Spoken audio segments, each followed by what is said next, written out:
Thanks for joining me. What we're going to talk about here is overcoming objections so you can double your close rate, and specifically how our seven-figure practice owners close more patients, how obviously they're generating seven figures.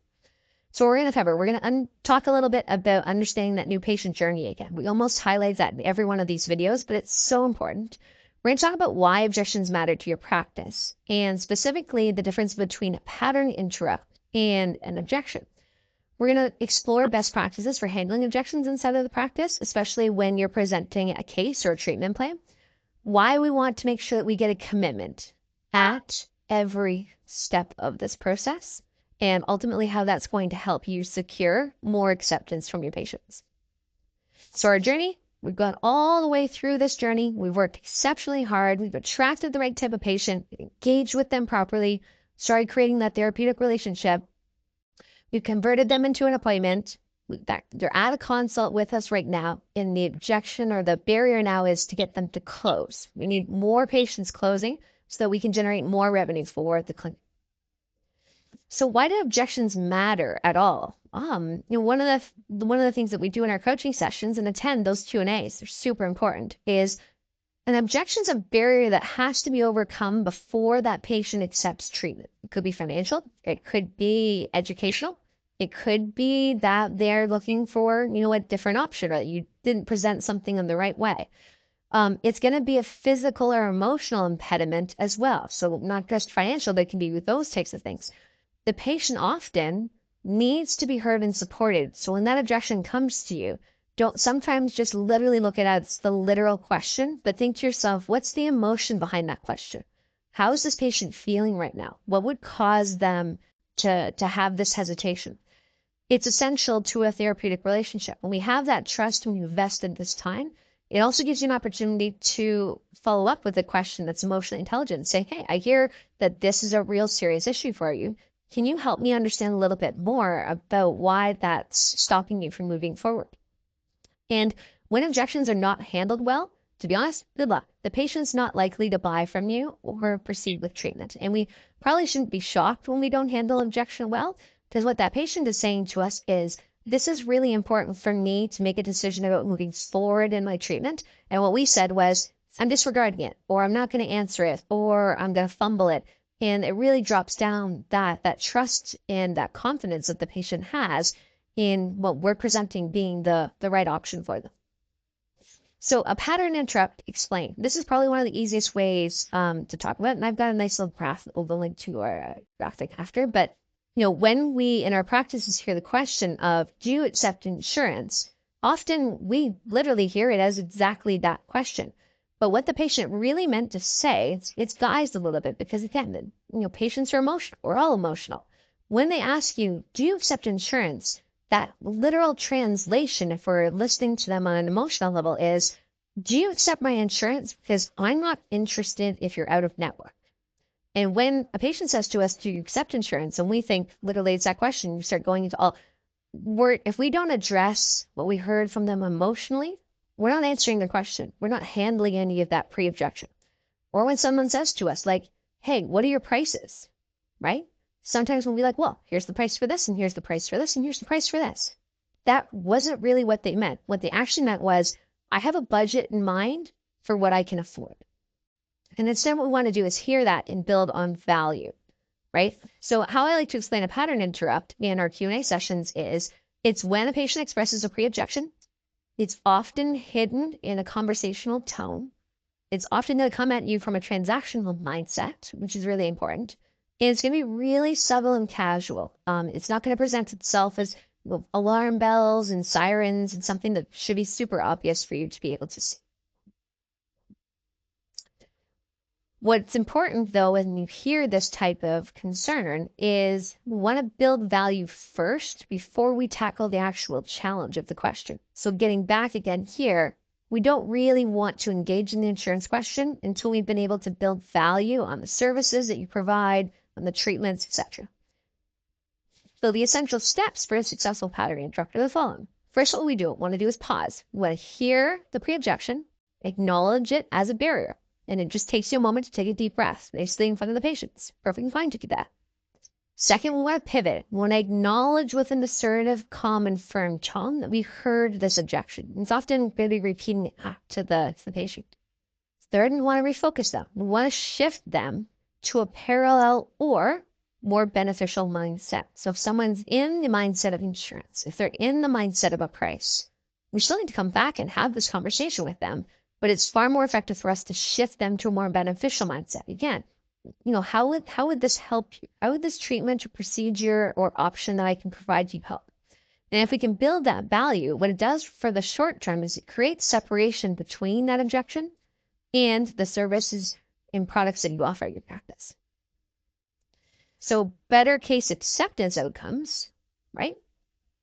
Handling objections before or after. Pre-objection and building value is the earlier that you can address a concern, the more higher the incidence of case acceptance will be. So again, if you hear that pre-objection and you can deal with it, you should expect a higher case acceptance. It's why we leave the actual financial outcome to the final step, right? If we bring it up right up off the bat, then you shouldn't be surprised that you're creating a barrier, right? You're just dealing with it right away, not actually building the value. It's hard for someone to evaluate what you're presenting to them. And we want the patient thinking a positive mindset, right? When we bring up something financial, often it tends to give us kind of like feelings of anxiety. That's not what we want to promote or provoke inside our patients. And the patient should feel that the outcome is inevitable in a good way. Right, so as they're coming through your process, and watch the sales training modules and join me in the Q&As for those as well. But all through the process, what we want to do is build more and more confidence, more and more certainty that the option you're presenting to the patient is the right one for them despite the financial impact. So the question of, what are your prices, right? So what do I get with all of this then is kind of the option.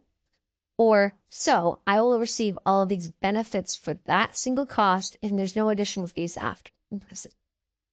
So those two options, let's parallel them for a second, okay? If we don't handle the pre-objection of what are your prices properly, what the patient's going to wonder is, so what do I get with all of this then? And again, that tone is totally different then. If we build value, we hear them, they're getting more buy-in. Now in their mind, they're going, so I will receive all of these benefits for that cost, and there's no additional fees after. Impressive. See the mindset change in the patient just by hearing the objection of what are your prices and then building value and talking a little bit more about how they're feeling. A lot of us as clinicians, I'll be honest, we are horrible at this. And it's a huge retention strategy that I coach in the Q&A session. So again, please attend them. When patients say to you, have a nice day, we have two options. Most of us, I would say 99%, say back to the patient, you too. And again, we're engaging in a transactional mindset there. It's a formality. What I'm going to challenge you to do instead is when the next time the patient says, have a nice day, say thank you. It's really nice that we were able to take care of you so quickly today. Have a great week. Again, we're building value. You can see the difference there. It doesn't sound hokey. It's going to sound a little awkward because it's different. But option 2 is going to lead to more reviews, higher retention, higher lifetime value. And that should be really clear to everyone that's seeing the truth of this, that again, the first one is just transactional, right? We're just in the flow of our day. We're not really giving it any time or attention. Option 2 is going to make that patient feel like, wow, I'm really valued at this practice. So again, those transactional conversations are what we want to avoid in our practices. What we want to transition to are the therapeutic conversations that make patients feel really great and valued. So important, we always, always, always book the next one.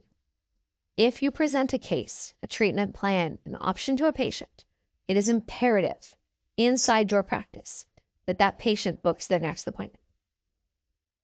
What that allows you to do when you focus on that is the patient who is not going to accept treatment is going to say to you, this isn't a good fit for me. I'm not interested. No.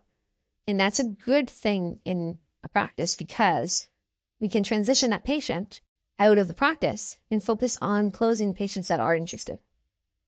But again, if we work so hard in the patient journey to get up to the point where we present the case to the patient, we present the treatment plan, and we say to them, let us know when you're ready.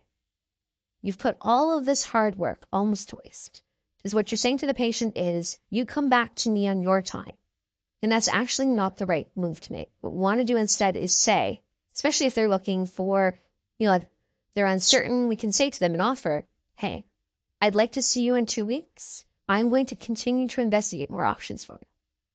Book that next appointment. Don't let patients leave without booking the next appointment.